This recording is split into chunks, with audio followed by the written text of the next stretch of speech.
Video game nostalgia. In this episode, we're talking about video games, specifically God of War, mostly the Greek side of it. And we got guest Brandon Kline on. Hello, Brandon. Hello. He's very prepared about the cold open. Oh, definitely.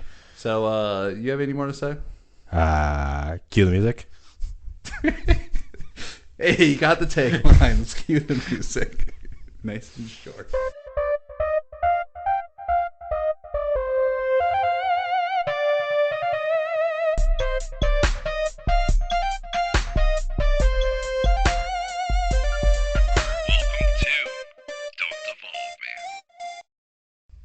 Alright, welcome to Don't Evolve Me, the place like Ash catching Pikachu. We don't evolve, we just level up.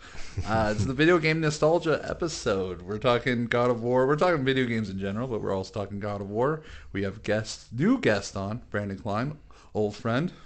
Hello. Happy to be here. How's it going, Brandon? It's going. Alright, what have you been nerding out to lately? Well, it's the new spring season of anime starting, so I've been checking out all the new shows and stuff going on. Wait, is there like actual seasons like according to like weather? Yeah. I mean, like winter, spring, fall. Yeah, there's like seasons of anime that come out generally. Oh, okay. What anime are you watching? I'm kind of trash and watch a lot of isekai, which is traveling to another world. Essentially, it's like people in Japan that get murdered or killed and then wake up in some fantasy world and live out their like fantasy life. Interesting, like a sort of like heaven afterlife type of thing? No, more like a reincarnation into like generally like video game style worlds where you're living like on an RPG adventure. Oh. But do you know you die though? Yeah. The people, they're it's a really isekai is like it's a Japanese term for in another world. Okay. It's like really really like common like theme in their storytelling and stuff like that, especially in anime, where people get transported to another world and they get to live out this like power trip / fantasy life, nice. Even having all the knowledge that they had of their prior life. That's cool. There's some really good ones. I've always had that thought. Like if I were to die and I was able to pick my heaven, like my fantasy world that I would want to live is I would want to go into the Pokemon game. Yeah, it's exactly. It's just like that. Yeah, people going into like their favorite video games and stuff like that and living out. Does it follow one character into like one fantasy world, or is it like multiple characters in multiple fantasy worlds? Okay, so over the last few years, the whole isekai genre has just blown up in anime. Okay. Oh, it's not just a show. No, it's a whole genre. Oh. And there's it started out pretty tame with some really basic ones that are really good. Mm-hmm. There's been a lot of trash, and then I think the newest one coming out is about a dude who gets transported to another world and turns into a vending machine. Oh. Yeah, lives his life as a vending machine in another world. How does that work? It's a comedy. Okay. I don't know. Anime is weird. There's one I watched. He's not just like staying in like one area. Yeah, like a talking vending machine. I don't really know the logistics of it. I'm curious about it. They keep getting more and more insane throughout the years. Just because they have to one up each other. There was one I watched called "Reincarnated as a Sword," where a guy gets reincarnated as like a magic sword in another world and has to wait there for somebody to like pick him up and use him as a weapon. I don't know. It's weird stuff. Seems kind of fun. It's interesting. Yeah. A lot of comedy. I like that kind of stuff. I think I like fantasy stories a lot, like stuff that takes place, like adventures, that kind of stuff. Yeah, you recommended one anime to me before we started this recording. Oh yeah, we can get into that in a second. But I just say that nowadays in the whole anime scene, like 90% of the fantasy anime is in isekai. Okay. And so it's just kind of like they go hand in hand at this point. But there are good ones like Hunter x Hunter I would consider to be a fantasy, which is the one I was recommending to you. Yep. But it's not an isekai. It's a totally new story. Okay. Is isekai, right? Isekai. Mm. You said it was trash. Is that like is it known as like trash anime? Yeah. It's kind of got a bad rep. There's definitely some good ones that have come through the years. But generally people that only watch isekai and stuff in the anime world are kind of looked at as trash. I don't only watch isekai. I will put that out there. I've watched a lot of different anime, but I do have a soft spot for some isekai trash. That makes sense. Yeah. I feel like in any genre, what is considered trash, you gotta have like a... I'm trying to think of the term. Oh, what is it? It's a guilty pleasure. Yeah, exactly. Guilty Exactly. pleasure Yeah, of a that's show. exactly what it is. It's it's bad. When you're watching them, a lot of the times, like you're not watching it because it's like a really good story. Mm-hmm. You're watching it because of the ridiculousness of it. A lot of the Yeah. time. My new favorite show that just came out, Eminence in the Shadow. Okay. It's another isekai, and it's about a guy who, in real life, is living like a kick-ass fantasy. Mm-hmm. Like he's obsessed. He wants to be like a superhero, Okay. and he literally, like in the first episode, this girl gets kidnapped, and he beats the two dudes to death with crowbars. Like It's very brutal. kick-ass, Yeah, very kick-ass feeling. Very, and then he ends up dying at the end of the episode. Gets hit by a car, and then wakes up in this new world. And basically, his whole dream was he never wanted to be the hero of a story. He doesn't want to be the villain. He wants to be the eminence in shadow. He wants to be the third party that's secretly pulling all the strings in the background behind the hero and the villain. That actually sounds very interesting. It is, and This and- also seems like it's completely based off Kick-Ass with the ending of the yeah, first episode. very very similar. I will say that the beginning, it definitely changes because the whole thing is he's obsessed with. He wants to be the perfect background character in real life. Oh. So like he will set up these situations and make friends with people and stuff like that to make sure that he is never seen as like the protagonist. He wants to be the perfect background character, and then his alter ego as the Eminence in Shadow is like this over the top, grandiose, like dramatic. Like he steals a grand piano from this Yeah. place and like brings it down to some caves just so he can be playing some Beethoven when the girl walks in and sees him, just to be extra edgy and cool and stuff like that. That actually sounds It's awesome. so good. I very highly recommend it. It's so much fun. You're hitting the superhero trope and like the, yeah. Oh, and like the third wall breaking or fourth wall breaking with like his like ability to understand the genre that he's in and to play it out so perfectly and stuff like it's so good. It's sounds funny. very Deadpoolish. Yeah, it's got action. It's got some parts that legitimately make you go, that was badass. I might have to check that out. Yeah, actually. I highly recommend it. You're not the only one who's recommended. I think you're the third guest who's recommended anime. I highly recommend it. It took me a little while to finally get into it. I mean, I'd watched like Dragon Ball Z and stuff before in the past, but finally to dive in, and now I've watched so much anime. It's not even funny. It's like a can of worms that like I'm scared to get into just because there's like it's just a whole new world of media.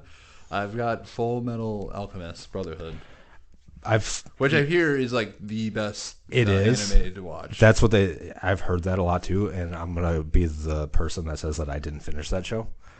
I stopped. Really? Yeah, I just How? Where? I don't even remember Too exactly. engaged not to stop. I made it pretty decently far. I don't know, like 40, 50 episodes in. That's like the A end. third. No, I think there's like 100 episodes, isn't there, So there's two shows. of Brotherhood. The other one's trash. The first one, yeah, I hear is, Yeah. Well, it depends on like. I hear mixed for the first one. Yeah, the second one I hear is like the greatest one. There's 60 episodes, I think. Is there only okay? So maybe I was further than I thought it was, but I still fell off. I don't know how. I think I it's just- so intense. I don't. I think it's like the world and stuff like that. I don't know what it is. I just like couldn't get into. Like I know it's not sci-fi. I have like this weird thing. It's not really sci-fi, but it like falls under like the categories of science fiction enough Yeah, to where I have a hard time. just not a sci-fi fan. Yeah, like it's weird because like you tell me magic does stuff all day, and I'm like, oh yeah, it's fine. And then when there's like science fiction stuff, I cannot suspend my disbusf. I find it very difficult. Well, yeah, this is a base of like science, but like the Yeah. science explained in a lot of shows just Just doesn't doesn't exist. doesn't make sense. I would rather them just call it magic and make it magic, and then I'd be like, oh yeah, this is cool. It's magic. Because magic. But when you're trying to tell me like, it's just very difficult for me to like take that as a real world. No, that makes sense.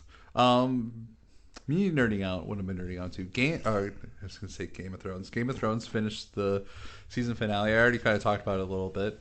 I know we were discussing how it's Game of Thrones. how after season 7, season 8 was very pretty much ruined a really good show. Yeah. I compared it to an underbaked cake, where like you had all the ingredients, you had everything there, and then out of nowhere it's just the baker decided to take it out too early and put the worst frosting on it, and it just doesn't taste right. Yeah. Leaves a bad taste in your mouth, and you're like, there's so much potential. I mean, all you got to know is that, 5 years ago, everybody was talking about Game of Thrones, and now nobody is talking about Game of Thrones. I'm talking about Game of Thrones. Okay, still. we're the only people talking about Game of Thrones. I think I might be the only show just because I rewatched it. Yeah. Nobody, I mean, House of Dragons. As soon as House of Dragons is coming back. Even then, it wasn't near as big as it could have been. Yeah, I agree. Yeah. I mean, I haven't watched House of Dragon. You should. It's actually pretty good. I've heard it's good. It's pretty good. Guess what? They left a real bad taste in my mouth, and I'm not really that interested in getting back into a show that's going to do that to me again. Yeah. Underbaked. Except it's not cookies where it's like, oh, this might be better. No. The other thing I've been nerding out to, which we'll talk about, God of War. Oh, yeah. We were playing it before we recorded this podcast. Last couple days got into it. So we'll talk more about it. I recently got into the show Barry, or got into Barry. Oh, I love that show. You love that show? Oh, I've seen it all. I'm rewatching it because the season, we're recording this April 12th, so the season 4 premiere is this Sunday. Oh, is it? I didn't even know that. Yeah, too. Nice. It's coming out. So I'm midway through season 2. I'm trying to get my sister's fiance Michael. He did Last of Us. We're trying to pick a new show. I'm like, well, Barry's coming out. I don't know where he's at. I don't know if we might be. I'm gonna talk about it. Yeah, that's a good show. It is pretty good. I love what's his face? Bill Hader. Yes. I just love how the show is. There's a whole lot of lore between the mafia and stuff, but I just like how everyone react or interacts with each other. It's just they're all just making mistakes, and somehow it just I don't know how to describe it. It's very for being as ridiculous as it is at times, and also as funny and stuff as it is at times. It's very sincere. Yeah, it is very sincere. Real. You really feel like he's a real person going through this stuff. It feels realistic. Yeah, all these even though it is absurd at times, it still feels very it's a real people experiencing real emotions. Yeah. And I just like how everyone's a weird character, but they're all consistently this weird character, and everything just rotates around all these characters making dumb mistakes or missing things, and it's interesting. I have no idea what the show, how it's going to work, how it's going to unfold, and even when the characters do bad things or do things, you feel their emotions with it. And just the concept of a hitman wanting to be an actor and no longer wants to be a hitman is off the rip. It's a great idea. It is. I'm sad that it's ending, but I'm sad that it's ending, but I'm happy that we're getting at least more to it. Yeah. But after season 3, I'm there's not really narratively more that you can tell with this story. I agree. They need to bring it to an end. They were going to end it season 3. How do you think it's going to end? I don't think good things are going to happen to Barry. Nope, I think death or jail. Yep, death or jail. I don't think I could be really satisfied with anything other than those. As much as I want him to have a happy ending. I think back to Dexter. I think back to Better Call Saul. I didn't see the end of Better Call Saul. Oh no. Okay. Yeah, don't. Okay. I don't have you okay, seen Breaking Dexter? Bad. Breaking Bad. Yeah, it's Breaking Bad. Yeah, and that was exactly what it should have been. And that is known for having one of the greatest finales of any show. Better Call Saul does it better. Does it? It does. See, how can it do it better when you know how it's going to go? No. It does it better. Okay. Well, don't spoil it for me. Have you never seen Dexter? I've seen all of Dexter. We watched. Me and my wife, we watched the new one. And then I remember because me and you had that conversation. I think you finished it, and everyone's like, "Don't finish season 8." I'm like, "How bad can season 8 be? How bad can the finale be?" Watched it, this is everything that you wouldn't do with this character. Yeah. I mean, there was 3 opportunities for them to kind of just save it, and they just kept oh no. We'll keep fumbling it. It's they had 3 opportunities to just put their knee down and call it a day, but instead they just kept chasing the ball down the field. Yeah. Do you think the new Dexter? We're going way off topic here. Do you think the new Dexter? I didn't watch the new Dexter. You didn't watch the new Dexter? Nope, because of I heard bad things about it, and I was already just so upset about how the other one was, and then to hear the new show sucks. I'm kind of like, I It just didn't kind suck. of. It You okay. didn't think so? So Dexter, you can almost split Dexter into 2 parts. Okay. Or 3 parts now with the new show. You have the first 4 seasons, right? The good stuff. The good stuff, the original showrunner, and then I think what was his name, Scott Buck took over. Okay. Whatever he takes over is trash. I will go on record and say that. And then because you have season 5, season 6, they're like, it's okay, unnecessary, but okay. Season 7, you're like, this is getting too. They literally just redid season 2, and then season 8 was just like the worst thing ever. Yeah, I remember. So you have like those 2 parts, but the person who did New Blood, I'm pretty sure it's yeah. That's the name of it. Is the showrunner from the first 4 seasons. Okay. So But can you undo the damage that's already been done? No, you can't save the old show. Yeah. But this show is not bad. Yeah. The ending is more serviceable. Yeah, but I heard they're making another sequel to that show too. Okay. Yeah. I can't say anything. I have thoughts on that rumor that I don't think it's true, but I don't want to. I've heard. I don't want to ruin the new show for you. Yeah, I mean, I can't say I'm going to watch it anytime soon. That's one of those shows from my childhood that meant a lot to me when I watched it. I really enjoyed it, but even going back now and trying to watch Dexter again, it's not. It's hard. Yeah, it's. We're so spoiled nowadays with TV shows. And rewatched the first 2 seasons. That means half heard it, and she got bored after the second one. Yeah, that's just it. And there was an article because we were looking at news and stuff, and there was an article that said that Dexter didn't peak in season 4, it peaked in season 2, and honestly, it might be right. Yeah, it's one of those shows that it's like Barry. It should have just been short. Yeah, sweet, exactly. Not every show needs to go 7 seasons to do. I think 6 seasons of a movie. Yeah, 3 to 5 seasons. At most is kind of like the perfect amount for a show.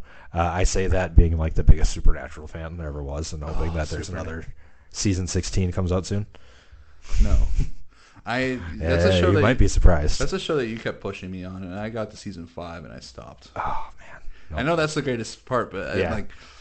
I mean, season 5 is the best. I can't do CW shows anymore. I don't have the patience for it. Yeah, I mean, I can't do any other CW shows, but Supernatural will always have a spot. Supernatural is like the original CW show. Everything like copied off of that.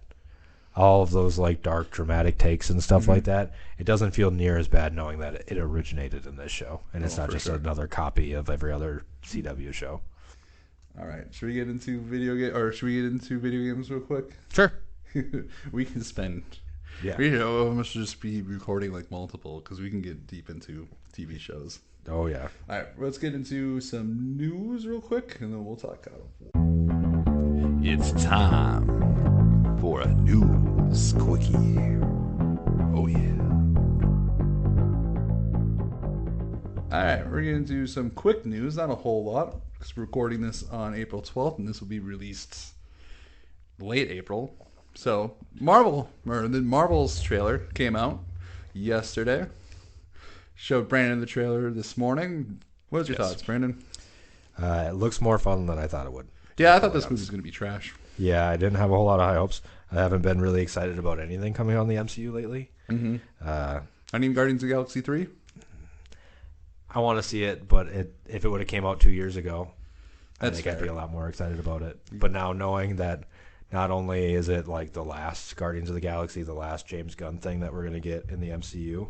Yeah. Well, that's knowing that whatever is going to happen in the story was supposed to canonically happen 2 years ago means that it's probably going to be pretty irrelevant to the main storyline that's going on because it's so out of date, which means it's just going to be another one-off MCU movie with no real. Well, it's a finale of sorts, at least.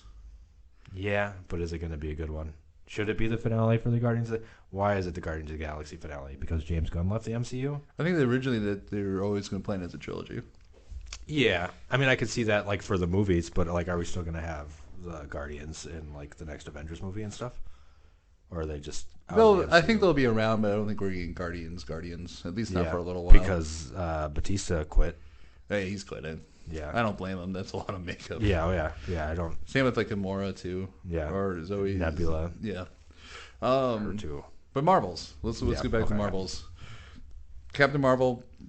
I think I gave it like a 2+, 3-, somewhere around that category. Yeah. You know my rating system, right? We went through it. Okay.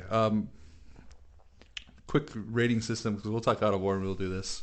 1 is trash, 2 is meh, 3 is good, 3 is great, 4 is like the best of its genre, and then plus and minus if you're borderline. 4 is the highest. 5 is the highest. Okay. 5 is like elite. Okay. Okay. And so I give like Captain Marvel's like somewhere between meh and good. Like there's good aspects of it. I think maybe it's a 3. I think I gave it a 3 minus. I think I don't want to get too in depth, but I feel like the main problem with Captain Marvel was that they tried to make Captain Marvel like play him off like he was like a or play her off as like a stereotypical male superhero lead. Mm-hmm. That's very like stoic and emotionless and kind of serious and stuff like that all the time, which I don't think is inherently a bad thing, but it really kind of took away from the fact that, you know, like she's a woman and, you know, more power to her and stuff like that. Instead of trying to make it into like another male superhero movie with a female lead, you know, make it a female superhero movie. At the end of the day, I will say your take is really interesting because like Brie Larson, a lot of people, people just said that she just can't act at all. Yeah. Whereas your take on it is that was what she's supposed to be. Yeah. I mean, I definitely think that was meant to be the tone of the movie. I think that they were trying to appeal to the male audience by saying, "Hey, look, she's just like all the guys." Yeah. But that's not what we want. I don't think that's I think they helpful did for anybody. In this trailer, she kind of like she still has like that stoic look, but it seems like she was a little bit more loose. Yeah, and they just have a little bit of fun with it. I mean, it's okay to be serious too and stuff like that. But if you want to make somebody relatable or like have them be a hero that like girls and stuff like that look up to, then you know, make them relatable to girls. Yeah, I agree. Because you're not going to win the guys over. You're not going to make a bunch of guys say, "Oh man, I wish I was Captain Marvel." I will say that one character in this movie that I think is going to save this movie and actually is going to make it great, very much a Peter Parker element to it, Kamala Khan. Yeah. I think her reaction and her just like her going like, oh my, you know, like in this, her just excitement really makes this trailer great. Also, Goose the Cat. Yeah, definitely a good dichotomy to like Brie Larson's Captain Marvel and stuff. And I do like, I thought, I don't know what her name is, the actress that plays Monica Rambeau, but like in WandaVision and stuff, I think giving her like kind of an expanded arc and stuff like that outside of the Marvels and stuff really is going to help make her as her own character in that film instead of just being a friend of Captain Marvel that also has powers. That's fair. This movie, going into it, I had like a 3 minus. My friend Ernie was very much like, be careful, this movie's going to be good. I think this movie's going to be greater than what it is. So shout out to him because after watching the trailer, I'm like, all right, I'm a little more hyped for it. Looks good. We've been fooled by trailers before, though. So we have. We very much have, but I will say this trailer does its job. Yeah. Another movie that also I thought was going to be trash, but the trailer did a really good job, The Flash. Yeah, I 100% agree with that, too. And I'm a little hyped for that movie. I am, but I don't want to be because I feel like nothing good can come of it. Yeah. Like there's no good outcome. Either Ezra Miller continues to be the Flash and get away with whatever crap that he's gotten in trouble I've been for. on record of saying this. How the fuck is he not canceled? I'm not for cancel culture, but exactly. Of all the people to be canceled, this is the dude that we should probably cancel. So either he does a great job and we keep him, and then we just have this weird like stain on DC forever, or he does a terrific job in the movie and then they get rid of him, and then it's like, okay, now what? You got to replace somebody Wally that West just did a great job. He dies. Yeah. Wally West, bring him in. I mean, that would probably be the best instead of trying to like actually recast him if he does a good job. Would be to just bring in a new Flash in general. But I agree. At the same time, it's just like, damn. Yeah. Oh, here's a question for you. What about Kang? How do you feel about that? Well, here's the thing. I don't know any specifics about any like actual legal stuff. Yeah. I just know that there's stuff going around. So apparently he was exonerated. Okay. What happened with Kang, with Jonathan Majors? Because if everything that came out was true, like the MCU was freaking screwed. Like this guy is such an acting talent, and they're banking a lot on him. Oh yeah, yeah. And so how do you replace him, or how do you change your story? Because you have to completely change everything. Luckily, he didn't actually hit his girlfriend or the woman who's there.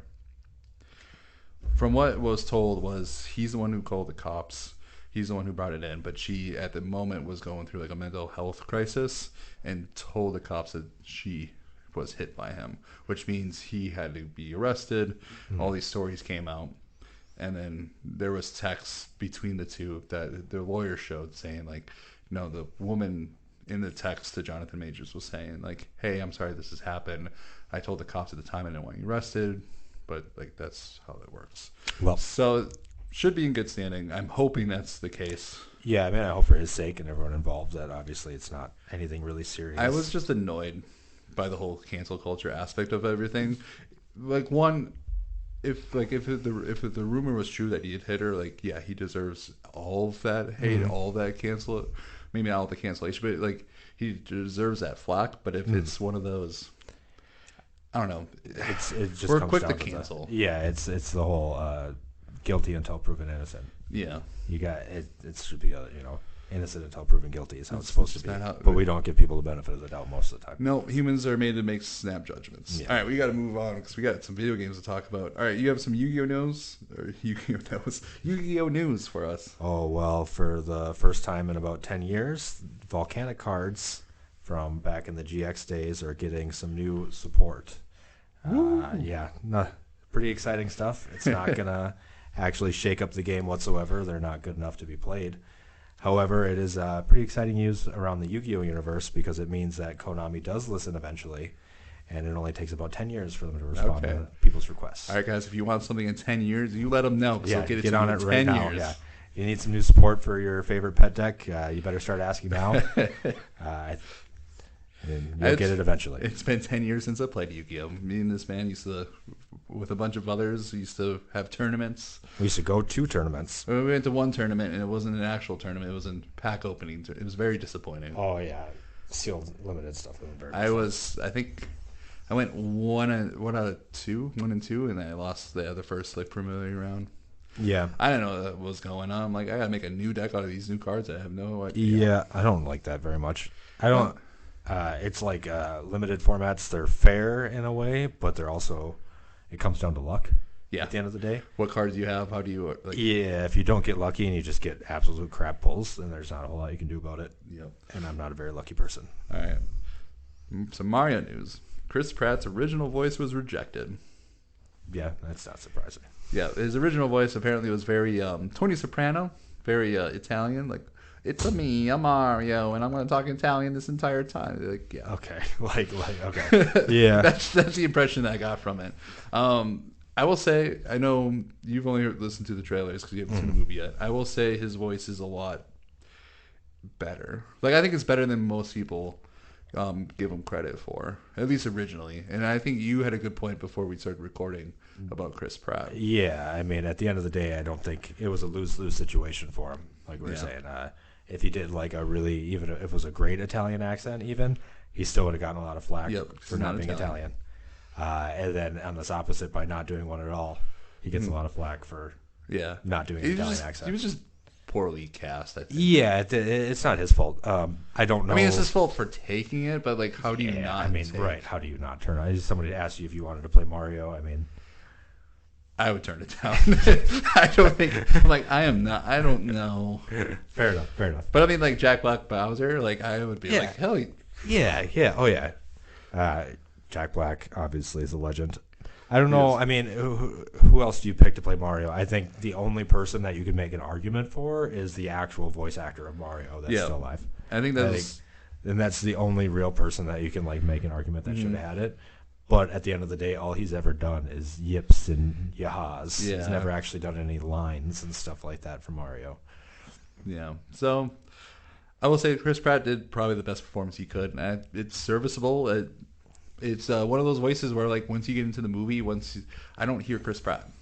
I mean, some of the other characters, like Luigi, Charlie Day, you hear Charlie Day. He's got a Donkey very Kong, voice. you hear Seth Rogen. And I know most people didn't like his voice. Jack Black Bowser, I mean, it very played into Jack Black's personality with Bowser. There is I don't know if this is spoilers for you, Brandon, but there's a lot of scenes where he's just singing about Peach Okay. in the most Jack Black, Tenacious D type of song. Okay. I'm into Peaches, peaches. It's freaking awesome. Jack Black Bowser is probably the best character in that whole. Yeah, he was definitely going to be He's loving it too. Yeah, the one that everyone's after. He's also he made a Star Wars cameo in Mandalorian too. Oh yeah, him and Lizzo. Okay, nice. They you might actually like this because we don't talk a whole lot of politics, but we're both pretty liberal, and he plays this like a leader in like the most like liberal utopian government ever. Okay, where it's full automation, no one works, and all they do is play games and drink and party the entire time. That sounds pretty nice. There's no weapons, there's no nothing, and like when the bad guy gets caught, because it's like a mystery whodunit episode, they're just like, we'll exile you to the moon. You got to live in the moon now. Well, eventually we'll forgive you, but hopefully you can earn our forgiveness. And like, that's a dope society. Yeah. Yeah. With Jack Black and Lizzo as like the kings, and it's Mandalorian, so you have Lizzo and like Baby Yoda, Grogu just chilling out together. Like they were just chilling out the entire episode. I'm like, this is cool. I'd vote Jack Black for president. I would actually no. Can we stop with celebrities and presidents? Like, if I had to pick a celebrity, Jack Black. I don't know if you would run a country. Yeah, that's part of the reason why I'd pick him, because he's got no agenda. That's fair. I feel like you'd have it. I would just like all of his like press conferences because he would just come in like with the most like dopest president like costume ever, and it would just like sing his way, do like a backflip or a cartwheel.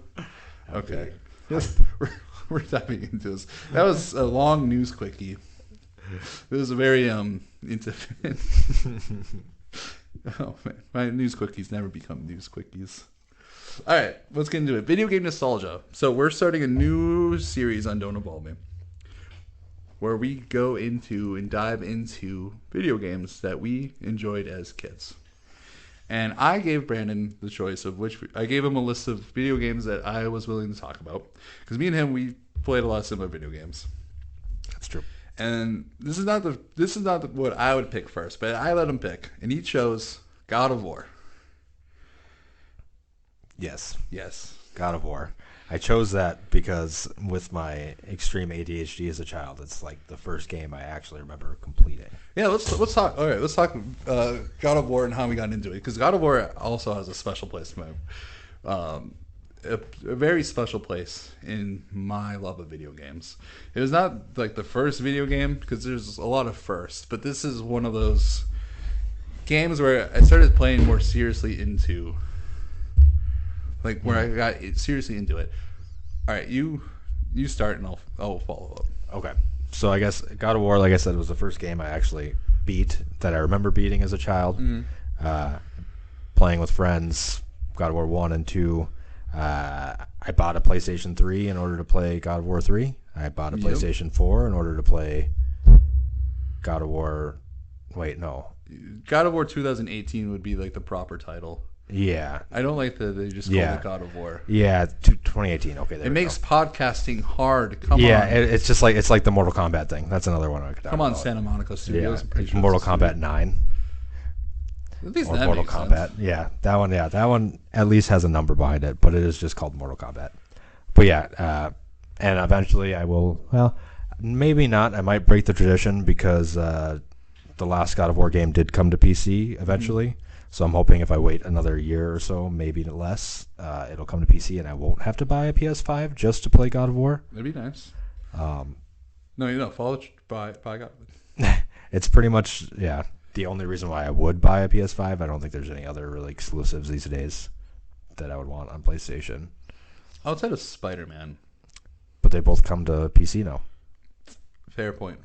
Yeah. I just downloaded the Miles Morales one the other day. I haven't played it yet, but I haven't played that one. I played the first Spider-Man. Oh, so good. Miles Morales, I really want to play. It's just time, money is hard. Yeah. And I have like a list of content that I have to like go through. Now that I have the time to go through the content for the show. That's fair. I also got to learn about 40K now. I got invited to do a podcast during the tournament. Yes. But we're not. I know you're into 40K, and we're not going to dive too deep into it because we got to talk about God of War. All right. So my love for God of War. So this started with my old friend Dylan. Shout out to him if he's listening to this. So he brought this game over, and I was just in love immediately because I really I enjoyed platforming games. That was kind of like my first love when it comes to video games, is platforming, which I think makes sense for majority of people our age who got into video games because platforming was the main genre. I mean, Mario, Sonic. I was a huge. I mean, Mario. I played more Sonic than Mario as well. Same. Had a Genesis.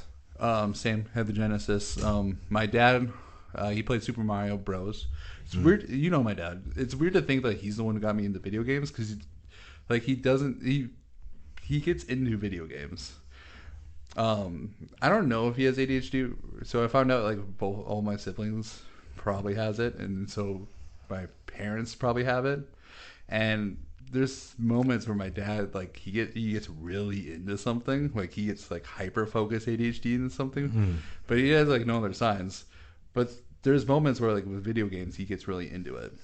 So Super Mario Bros. He used to have NES, and me as a kid, that was where my first love was because I just would sit there and watch him try to beat the first Super Mario Bros. Game. And then eventually they bought me a Sega Genesis, so Sonic. And then my cousins played a lot of Nintendo 64, PlayStation, Crash Bandicoot, Super Mario 64, and that's where I kind of got really into it. And so around this age, I think it's 2006, 2007. It was right before God of War 2 came out. So this game was out maybe a year or so already. And so my friend brought over God of War, and the really cool thing about this game is it's also a platformer. It's a very much a hack and slash game, but it's also a platformer with puzzles. Yes. And I'm it just filled everything I needed. And so this the game, story was cool. Yeah, and the part we were playing this game a little before, but the part where my friend was at was the Hades part, which is probably why it's my favorite part because that's the first part I saw. And I ended up borrowing this game from him and was able to beat it and whatnot. And my parents didn't really know what was going on because I'm in the basement and they're like, oh, he's playing video games. The sex minigame is in the second one, correct? The sex minigame is awful. Is in the first one too? Yeah. Okay. I know it's in the beginning of the second one. I couldn't remember the first one. Yeah, teenage me liked that moment. Yeah. You won't get into details about that. All those revisiting it now, I'm just man, it's looking at all of that. It's man, this is what Tomb Raider would be naked, and it's just weird triangles, basically. But yeah, so what was funny about it? So I ended up beating the game, and my parents. No, when we got it was the year before. So it was the year it came out. And then the year after, my friend knows I really love this game. He wanted to sell it. He's like, hey, would you buy this from me? I'm like, yes, of course. But the Christmas before, my parents, I asked it for Christmas. And they were going to buy it for me. It was M-rated. And the person at Walmart was like, well, this is not for kids. It's really bad. There's nudity. There's blood. My parents were like, oh, we're not going to get it for you. Right? Classic shop people sticking their nose in somebody else's business. Exactly. You know what I got for that Christmas instead? What'd you get for Christmas? Grand Theft Auto Vice. Yeah. much more reasonable game for a guy. So, I played that game, beat it. Teenage me like the hookers and see. Yeah. Oh yeah. Yeah. So we get into so I ended up buying this game a couple months later from my friend, and my parents found out that I bought it, right? With my own hard-earned money, my own cash, bought it without them knowing. I got grounded. Yep. This is the only time I ever got grounded by them. You want to know what their punishment was? What? Their punishment was I couldn't play video games in the basement. And it was this was around March, April-ish in Minnesota. So I'm like, all right, I guess I'll just play outside. Yeah. And that's what I did for a week. I'm like, this is the worst grounding ever. I'm like, all right, you guys are making me get outside. Oh man. Or I'll go play games on the PC because apparently that was allowed. Yeah, Maybe, I might have told them I was doing homework. I don't know. You know what the best part about it is? They let me keep the game. Well, yeah, you learned your lesson. You'd already seen the whole thing. I mean, what more was there going to do? After the week was over, I started playing it anyway. Yeah. And then so a couple months later, God of War 2 came out, and I was saving my money for God of War 2. Really want this game, right? And Went to the store. Went to go buy the game. My dad's like, "Wait, you're buying this game?" And he just goes like, this game. This game's bad for you. You shouldn't do it. They give you points for killing hookers and doing this and this and this. Basically just describing Grand Theft Auto. And what I said to my dad? It's like, Dad, that's not God of War. That's Grand Theft Auto. We played that game last week, and you had a lot of fun playing that game with me. Dude, I'd never seen his face so red, so just turn around, fine, and it just stormed away. This is the perfect I own my parent moment. Love you, Dad. It's kind of funny thinking back now, looking at video games like from when we were younger, like Mortal Kombat and stuff, and how they were so worried about the violence and graphics and stuff like that, compared to nowadays. Like The Last of Us, for example. Oh, how violent and brutal is that game at some points? Or Grand Theft Auto 5, where you're literally torturing people in a mini game. I mean, Grand Theft Auto 5, that's obvious though. Yeah. But like Last of Us, like a game that might fall under the radar a little bit more. I mean, it's a zombie game, but you don't think about just how brutal and realistic some of it is. Well, part 2 definitely shows the brutality of it. Yeah. Part 2 is more meant to put that in your face.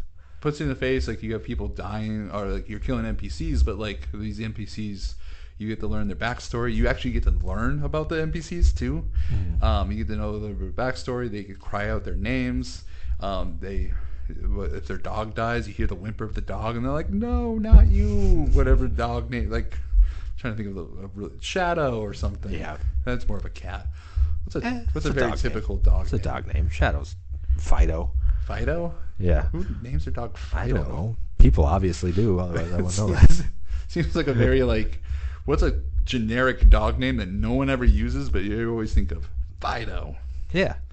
Next, it's like the generic dog name. Or I don't even know. But yeah, so that's my God of War story of how to get into it. Okay, so let's talk about the first one. You've seen a little bit of it. I've started playing through it. Yeah, I mean, I beat it, but it's been a while. I remember the second one better. I feel like I feel like a cynic going back to these games sometimes. Yeah, so once you get past the nostalgia and the love of the game, I have so many questions.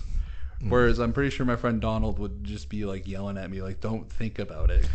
Yeah, I mean, I don't go back and play games and stuff very often, or even go back and watch things very often. When I try to do that, it usually is not near as good as I remember. So I'll try to mix in first love and I wouldn't say hate, because I don't hate this game. Even as I was playing through, even with you, there was aspects I remember this scene, or I remember because we're at the Hades part of things. I'm this is actually the scene that I love the most. I was really excited, but there's some parts of it I'm it's not really a complaint of the game God of War, because I think God of War for the most part holds up well. Yeah, I would agree. I will say just jumping back into it, when a couple of years ago, actually it might have been 5-10 years ago, I tried jumping into God of War, and it just felt dated. I had a hard time really getting into it, but now jumping back to do this episode, to do this series, the gameplay for the most part holds up pretty well.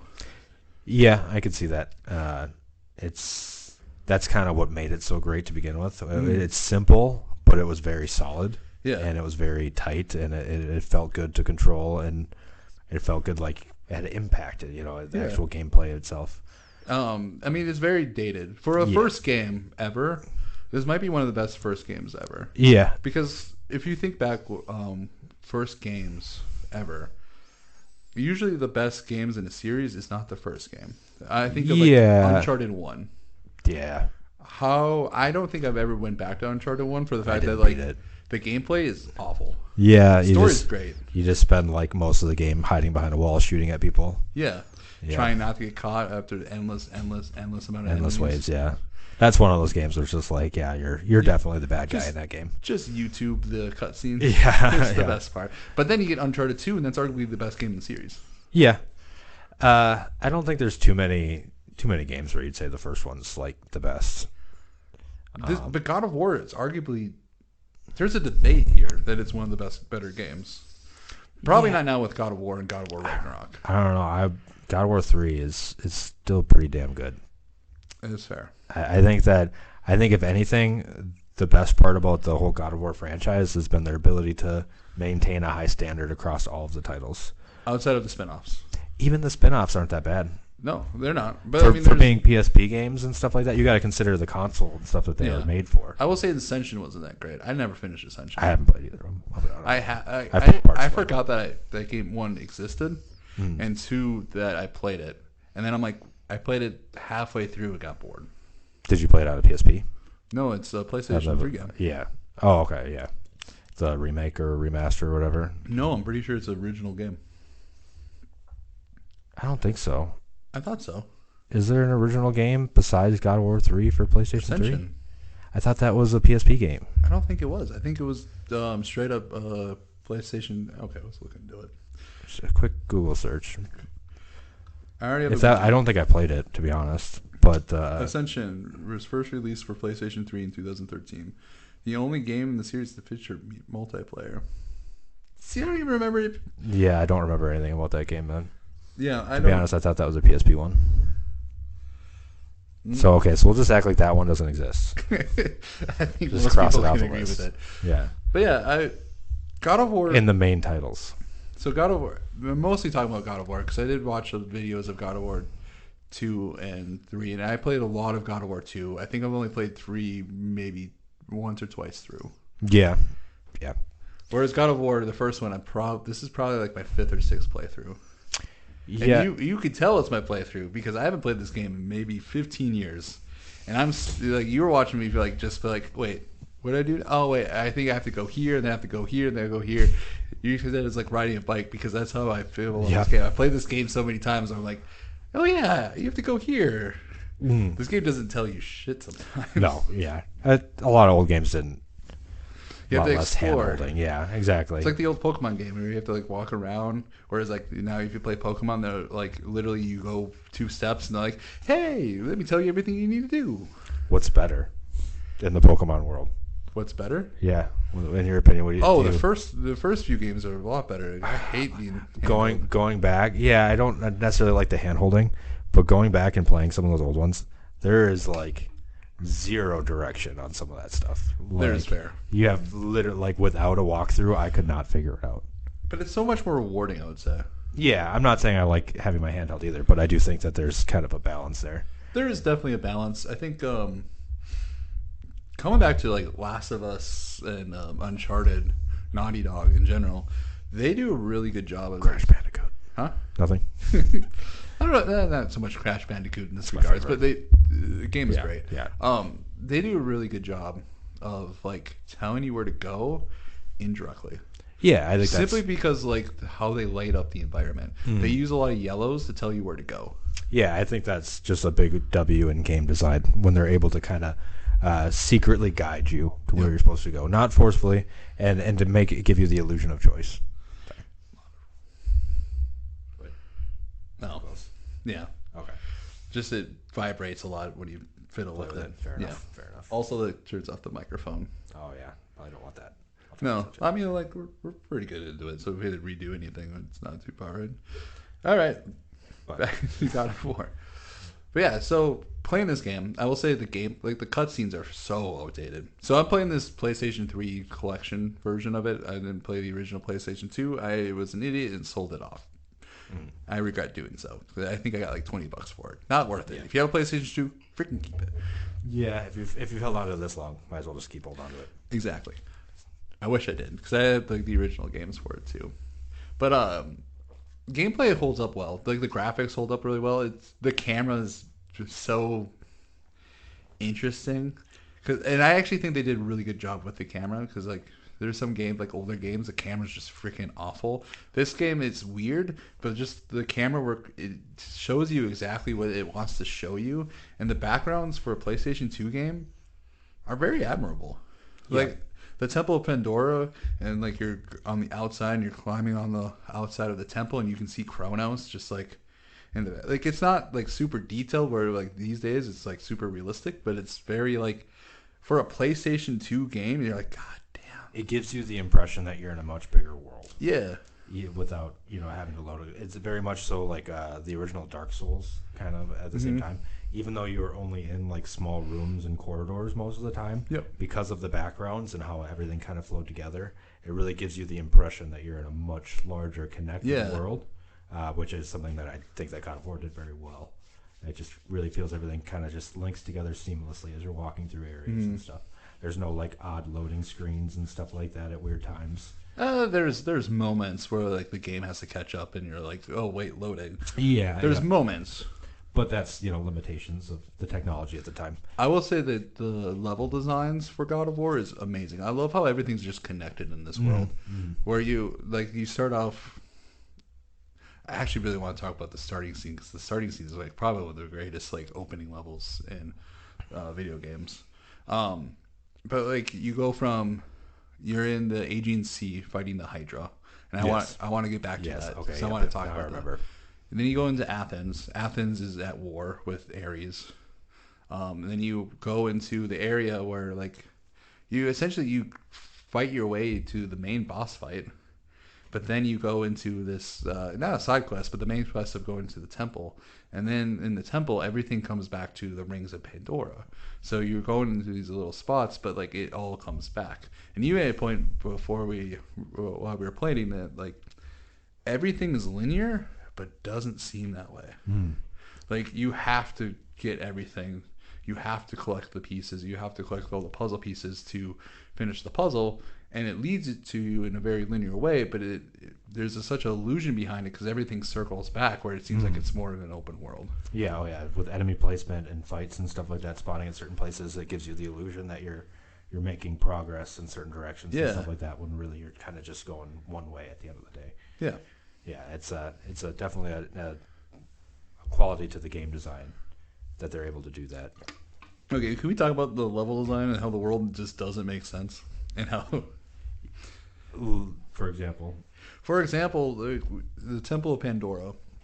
You go to the Temple of Pandora, and you hear the story about how hundreds and hundreds of like people try to go in this temple to get this magical power, and then all die.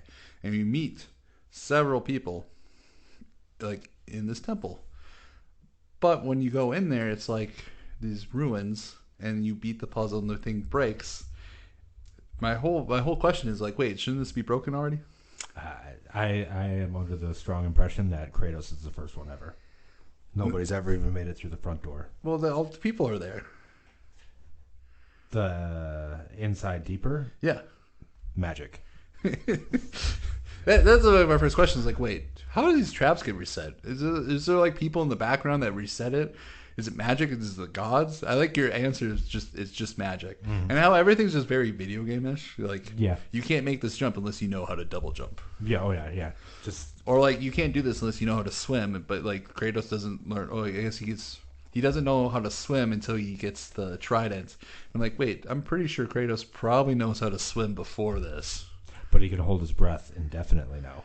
No, that's fair. But he has a trident. Wait, other people made it further in the temple. Do they not have the trident? How does that work? They have other magic that lets them breathe underwater.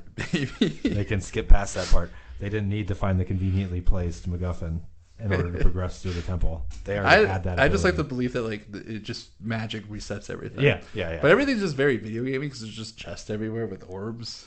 But I know like it's really interesting to play old video games because like these days, unless it's like specifically like it's a video game, all these games are realistic. Like God of War now is very realistic. Like it's a very much a world lived in, and it's believable. You have all these characters now, but you go back to like 20 years from now, when we play the first God of War, it's not really that believable, but like that's how games were back then. Yeah, I think it's a lot more in your face back then. Yep. I think nowadays there's just as much in video games that is just like weird video game logic that we take for granted and don't even question because it's a video game. Don't question it. Yeah, it's just like it's a video game. Like why do these dogs have bullets when I shoot them? Why do they drop ammo?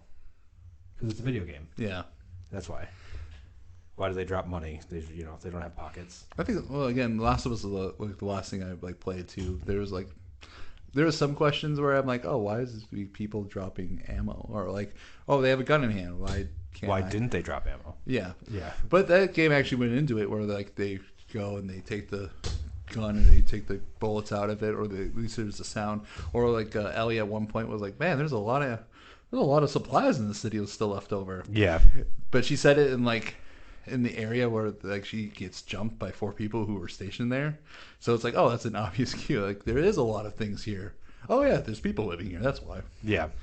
But there's like more of an explanation where like back then it's like, yeah, it's just a video game. Don't think about it. Yeah. Yeah. I mean, to be fair, we went from a guy like jumping on turtles' heads to make them explode. Oh, I was thinking I was thinking my first thought was Crash Bandicoot. No, like there was turtles, but that's a very specific reference.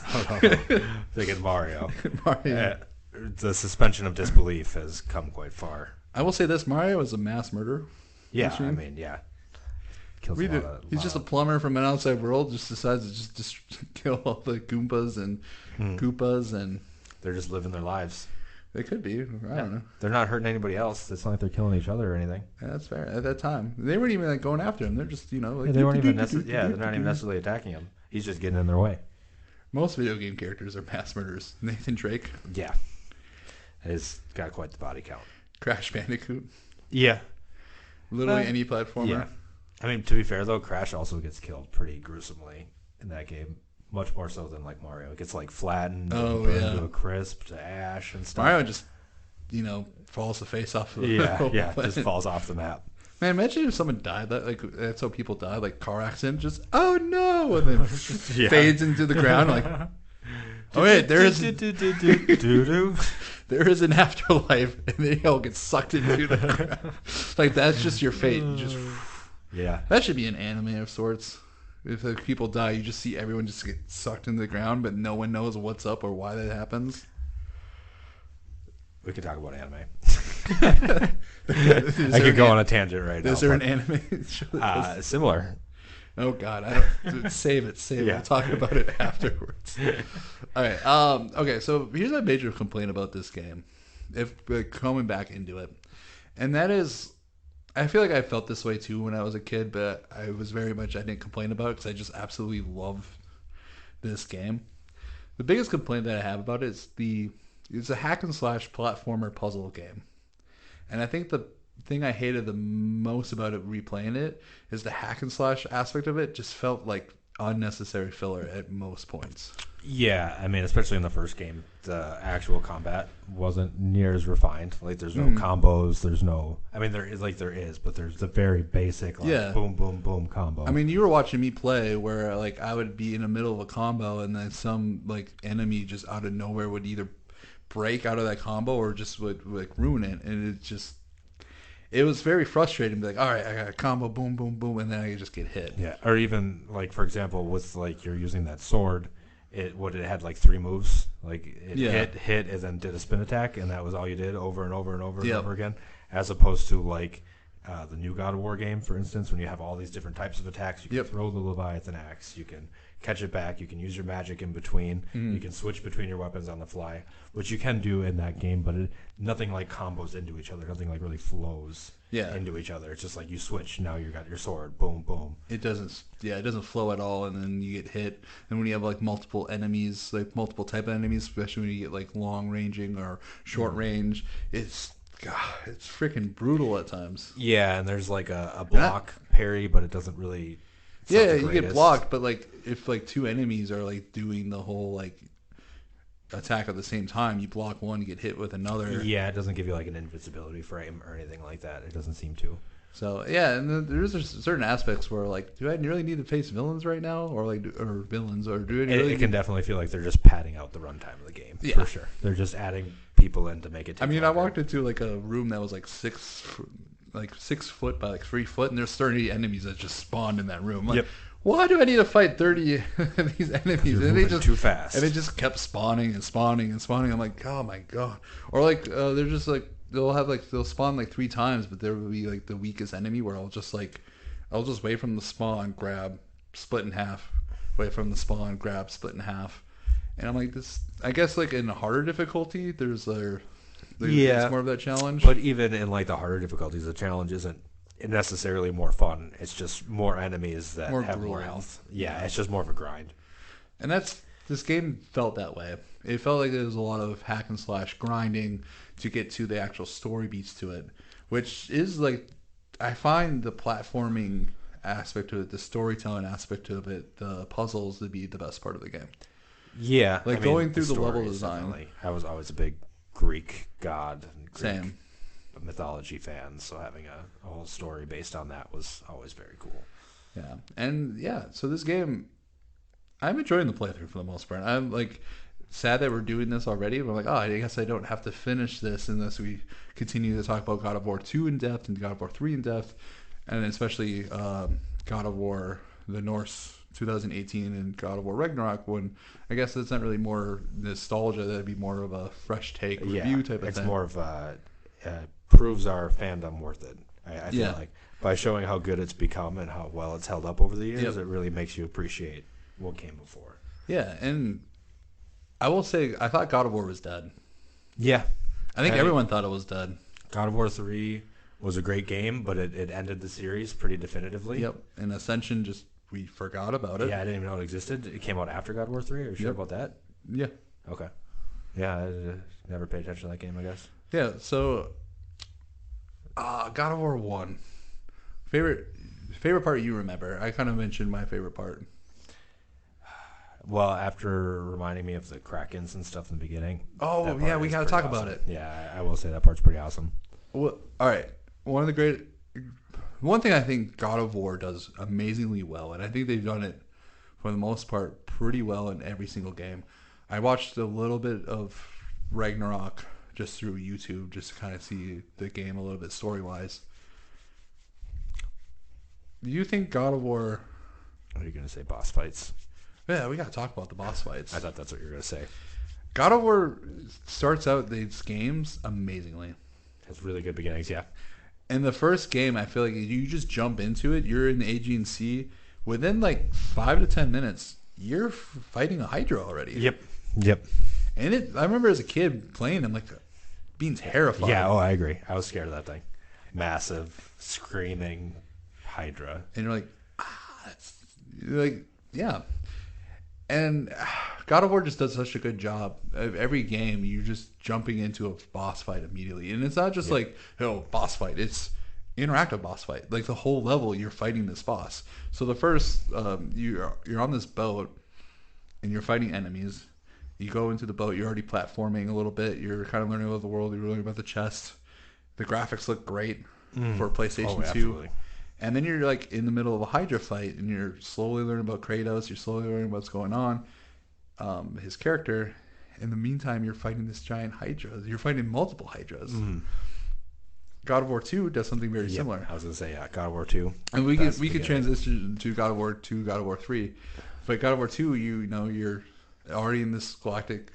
You're at your like superpowered state. You're strong. You just beat Ares after the second game. Well, this is a few years into it. Yeah, well, you're coming off your win. You're the new God of War, essentially.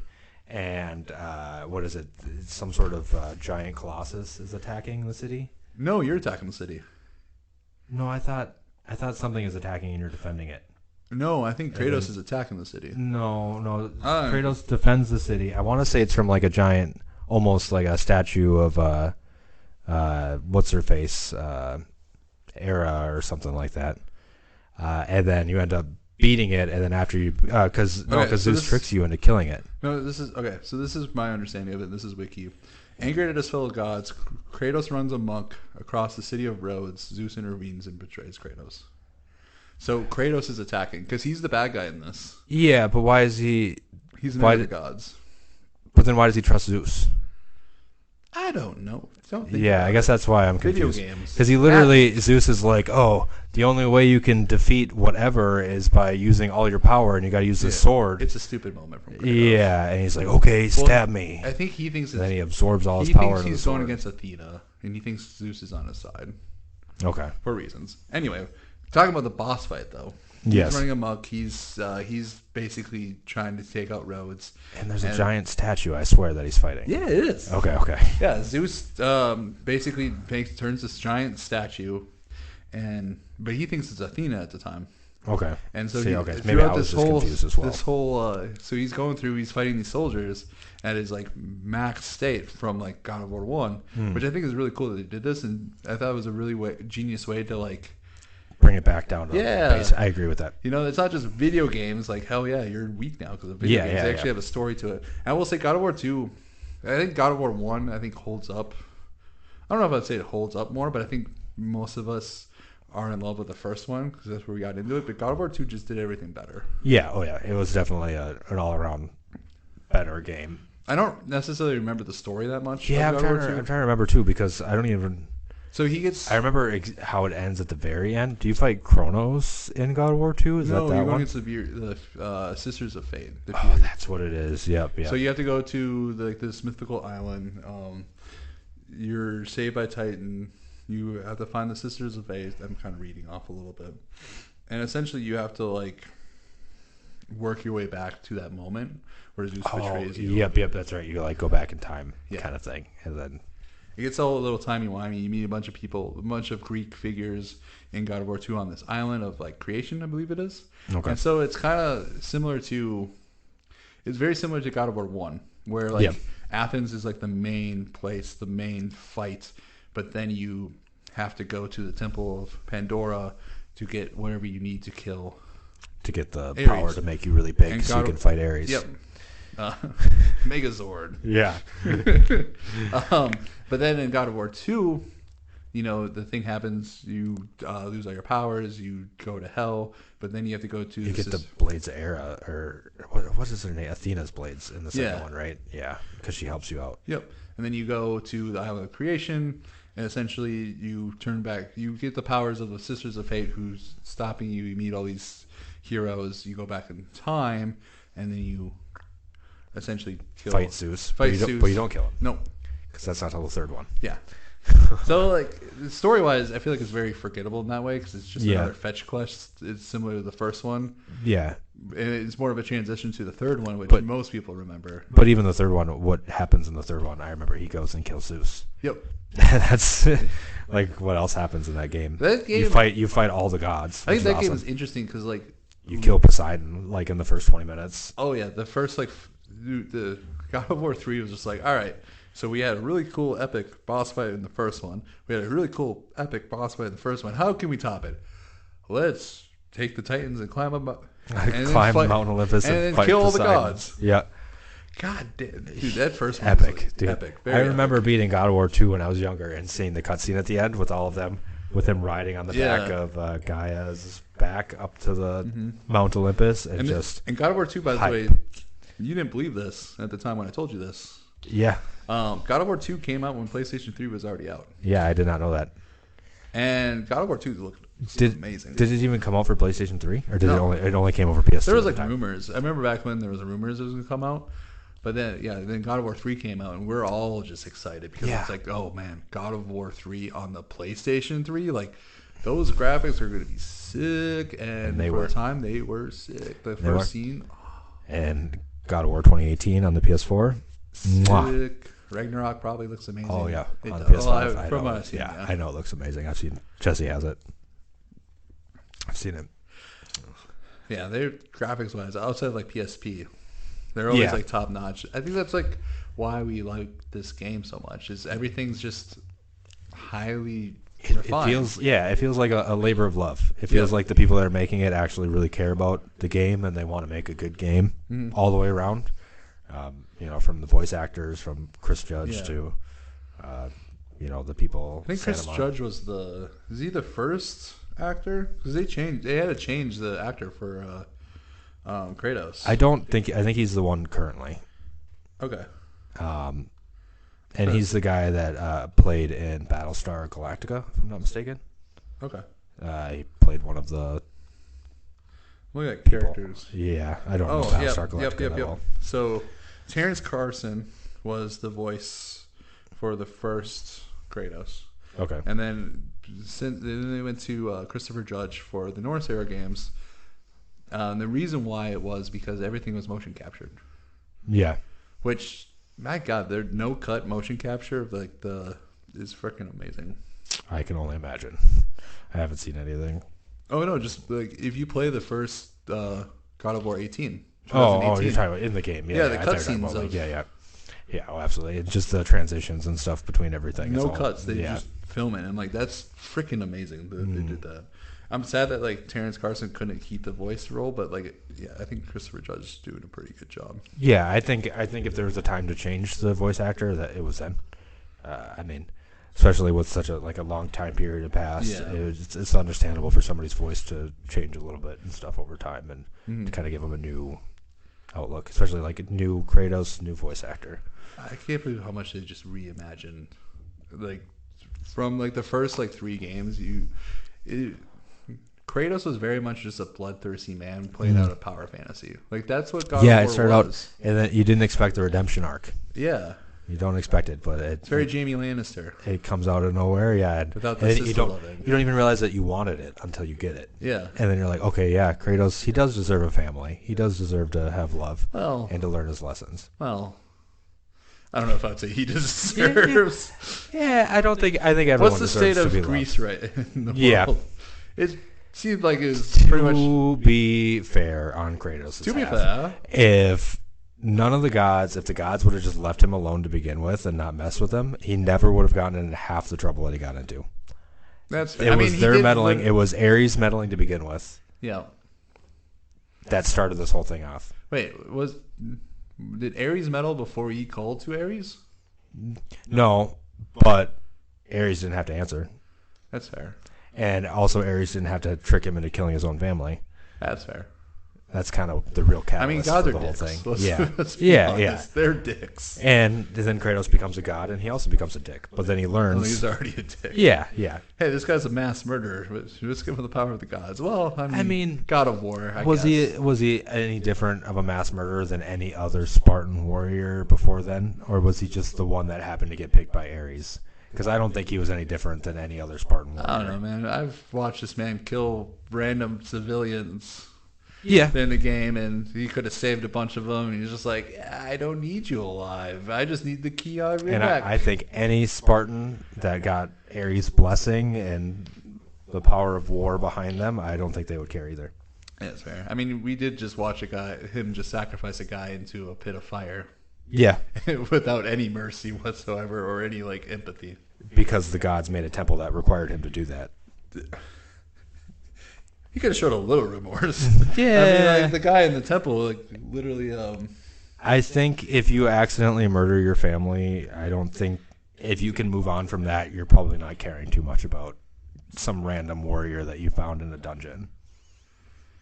Yeah, it's fair. I'm just not going to say Kratos deserves a family. No, after everything okay. He's done. Okay, he doesn't deserve a family, but I mean, if he's gonna live and like, if he's still gonna live and like, live through life, then okay.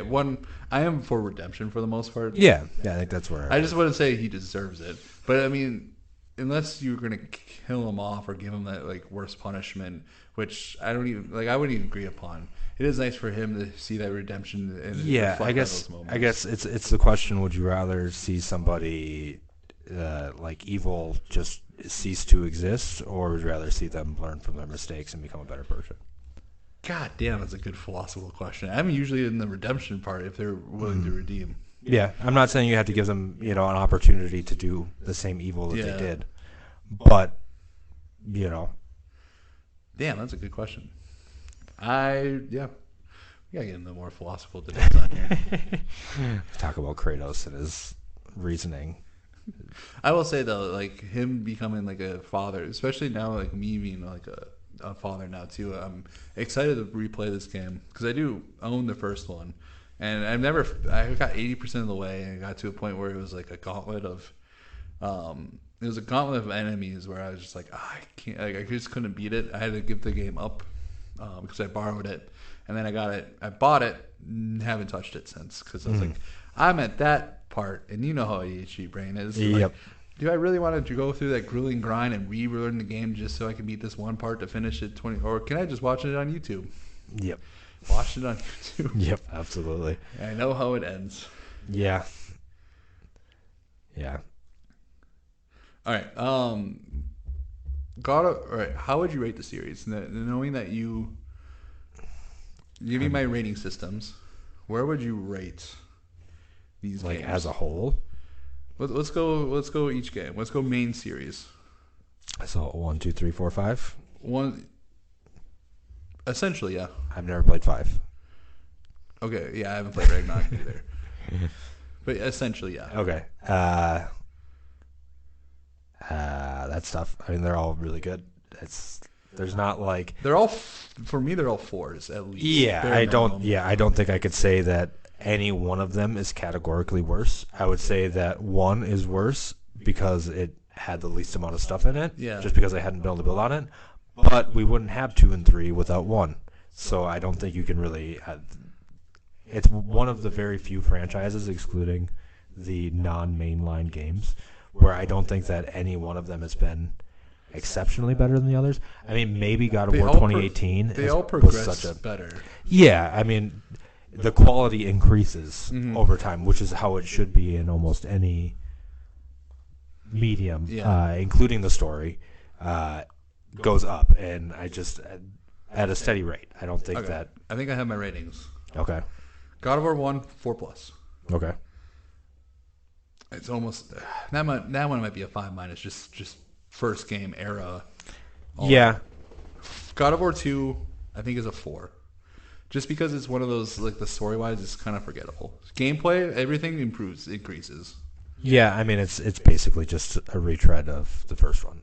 Basically. To be fair, yeah, they didn't know what they were doing at the time. I want to say they didn't know what they're doing. I think they knew exactly what they were doing. I just think story wise, it's just they were trying to lead up to this big finale with the PlayStation 3. Yeah, I do think that did maybe hinder him a little bit. But as it, like, no complaints to God of War 2. Yeah, Though. it would have been God of War 2 would have been better if you killed Zeus at the end. Then you wouldn't have a third game. Yeah, could have just got into the Norse world a little sooner. Okay, so God of War 2, I would say, is a 4. God of War 3, I think, is still a 4+. Yeah, I mean that one is spectacular. And then I think God of War 2018, even though I didn't finish, I did watch it. That's a 5 easily. Yeah, oh absolutely. I think most people would say that it's like the top of its class. Yeah, I mean it's pretty much as good as it. I don't think you can make any complaints about it really. No. The game itself is good. The combat's amazing. The graphics are amazing. The story is amazing. Freaking amazing. The voice actors are amazing. The acting is amazing. Dude, yeah, just the cinematography that goes into this game is amazing. And apparently Ragnarok is better. That's what I've heard. Yeah, that's what I've heard too. Like the leveling system, the armor, like it had like just enough of the like the RPG elements to make it enjoyable without being way over the top to where it kind of lost what made it God of War. You know what's so great about like the fact that they reimagined this game is they made the Greek series not like it made it worse. Yeah, and it's like sad, but also like something to be applauded too. Yeah. Oh, absolutely. To be able to make something that is so much in like better, and like such a step forward that it almost makes what was considered to be perfect before look bad. I mean, what does that say about how good the new one is? Yeah. And like the first game was renowned as one of the best video games ever. I think I put it at listed number 1 when it came out. Yeah. Because I can't think of a game that would have been better than God of War. Yeah, that's I don't know. You can get real subjective with. You can. I mean, everyone who's played. I'm trying to think of the name. Ocarina of Time is probably screaming right now. But even then, like you're even talking about like some pretty heavy games. What about like Super Mario? What about Pac-Man or Tetris? And I know you can say they're not the most exciting, but numbers-wise and like played-wise, But I mean, like just make an argument. more like the in-depth gaming. Like, name a game that like outside of Ocarina of Time or Majora's Mask. Like what game? Super Mario 64, maybe. But that game is not as like in depth as God of War was story-wise. Yeah, I'll give you that. Like at least story-wise. But then what about like Metal Gear Solid? Yeah, that was already out at that time. Metal Gear Solid 2, played that game too. That was already out there. I think that came out before God of War 1, right? I believe so. I believe that was like that was like right at the beginning of I think the Snake PS2 time. Eater, the third one came out too, and that's the one that most people think is it Snake Eater? Isn't the third one? Didn't that one come out for GameCube? I don't remember. One of them was a GameCube exclusive, I think. No, well, it wasn't. The third one wasn't exclusive because you can play it on PlayStation. Okay, well then maybe the fourth one was an exclusive. No, the fourth one was PlayStation. I swear there was one that was on the GameCube only. We're gonna have to look it up. Yeah, I'll have to look it up. Yeah, I think just at the time though, God of War. I think I would have rated it a 5 coming out. Yeah. And that's where I'm like 4 plus 5. Like right now, playing the game, like we're doing pretty good with that. Playing the game, like it's one of those like because I just got done playing with Last of Us Part 2, and that game I'm in love with that game. Just gameplay wise, story wise, it makes you feel. I was telling you a little bit about it, and so like first playing God of War, and it's just a hack and slash, and I'm like, this game is repetitive. I'm kind of getting bored of it, or not bored of it, because I was like into the story, into the platforming, but I'm like, I'm just sick of like grinding through these characters. So going back into it, it's like, this game is not as like amazing as what it was, but like comparing it to the time period, I'm like, and even like just knowing the limitations of the PlayStation 2 at the time, it's hard not to like go back and be like, okay. And I'll be honest, I'm probably finishing God of War 1. Oh, I'd hope so. After we're done with like this episode. I mean, it's only like a 9-hour game to begin with, probably. It is. Did you just pull that out of your hat, or did you remember that me saying it was 9 hours?